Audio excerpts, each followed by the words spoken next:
नमस्कार दोस्तों, काशिफ की कहानियाँ चैनल में आपका स्वागत है। आज फिर से आई हूँ एक नई कहानी के साथ। आज की कहानी है सावन सोमवार व्रत की पौराणिक कथा। तो चलिए सुनते हैं। किसी नगर में एक साहूकार रहता था, जिसके घर में धन की कमी नहीं थी, लेकिन उसे संतान सुख प्राप्त नहीं हुआ था, जिस कारण वह बहुत परेशान रहता था। पुत्र प्राप्ति की इच्छा से वह हर सोमवार व्रत भी रखता था और पूरी श्रद्धा के साथ शिव मंदिर जाकर भगवान शिव और पार्वती जी की आराधना करता था। उसकी भक्ति भाव से माँ पार्वती प्रसन्न हो गई और भगवान शिव से उस साहूकार की मनोरथ पूर्ण करने का आग्रह करने लगी। पार्वती जी की इच्छा सुनकर भगवान शिव ने कहा कि हे पार्वती, इस संसार में हर प्राणी को उसके कर्मों का फल मिलता है और जिसके भाग्य में जो है उसे भोगना पड़ता है। लेकिन पार्वती जी ने साहूकार की भक्ति का मान रखने के लिए उसकी मनोकामना पूर्ण करने के लिए कहा। माता पार्वती के आग्रह पर शिवजी ने साहूकार को पुत्र प्राप्ति का वरदान दिया, लेकिन साथ ही यह भी कहा कि इस बालक की उम्र केवल 12 वर्ष ही होगी। माता पार्वती और भगवान शिव की बातचीत को साहूकार सुन रहा था, जिसे सुनकर न तो उसे कोई खुशी थी और न ही दुख। वह पहले की तरह ही शिवजी की पूजा करता रहा। कुछ समय के बाद साहूकार को पुत्र की प्राप्ति हुई। जब वह बालक 11 वर्ष का हुआ तो उसे पढ़ने के लिए काशी भेजा गया। साहूकार ने पुत्र के मामा को बुलाया और उसे बहुत सारा धन दिया और कहा कि तुम इस बालक को काशी विद्या प्राप्त करने के लिए ले जाओ और मार्ग में यज्ञ कराते जाना। जहाँ भी यज्ञ कराओ वहाँ ब्राह्मणों को भोजन कराकर दक्षिणा देते हुए जाना। दोनों मामा भांजे इसी तरह यज्ञ कराते और ब्राह्मणों को दान दक्षिणा देते हुए काशी की तरफ चल पड़े। रास्ते में एक नगर पड़ा, जहाँ नगर के राजा की कन्या का विवाह था। लेकिन जिस राजकुमार से उसका विवाह होने था वह एक आंख से काना था, जिसकी जानकारी लड़की और उसके घर वालों को नहीं थी। राजकुमार के पिता ने अपने पुत्र के काना होने की बात को छुपाने के लिए एक चाल सोची। साहूकार के पुत्र को देखकर उसने सोचा कि क्यों न इस लड़के को ही दूल्हा बनाकर राजकुमारी से विवाह करा दिया जाए।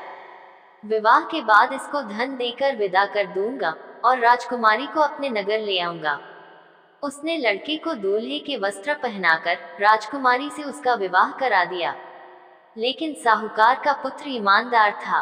उसने मौका पाकर राजकुमारी की चुन्नी पर लिख दिया कि तुम्हारा विवाह तो मेरे साथ हुआ है, लेकिन जिस राजकुमार के साथ तुम्हें भेजा जाएगा वह एक आंख से काना है।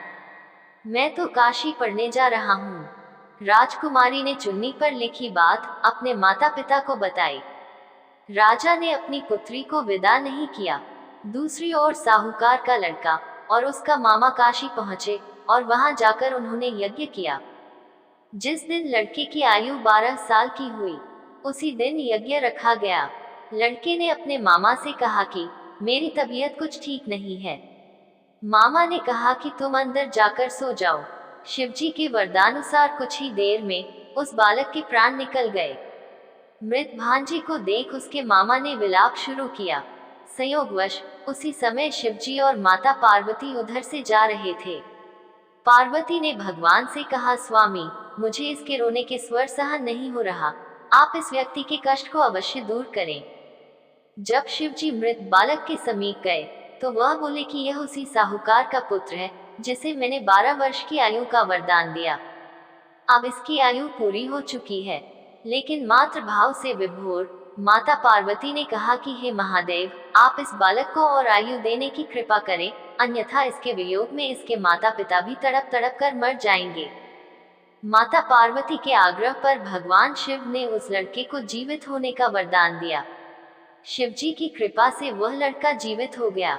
शिक्षा समाप्त करके लड़का मामा के साथ अपने नगर की ओर चल दिया।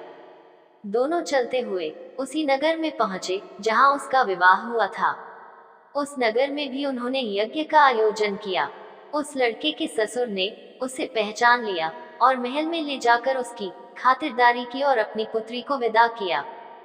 इधर साहूकार और उसकी पत्नी भूखे प्यासे रहकर बेटे के आने की प्रतीक्षा कर रहे थे। दोनों ने प्रण लिया था कि यदि उन्हें अपने बेटे की मृत्यु का समाचार मिला तो वह अपने शरीर त्याग देंगे, परंतु अपने बेटे के जीवित होने की बात सुनकर वह बेहद प्रसन्न हुए। उसी रात भगवान शिव ने व्यापारी के सपने में आकर कहा, मैं तेरे सोमवार के व्रत करने और व्रत कथा सुनने से प्रसन्न होकर तेरे पुत्र को लंबी आयु प्रदान कर रहा हूँ। इसी प्रकार जो कोई सोमवार व्रत करता है या कथा सुनता है उसके सभी दुख दूर होते हैं।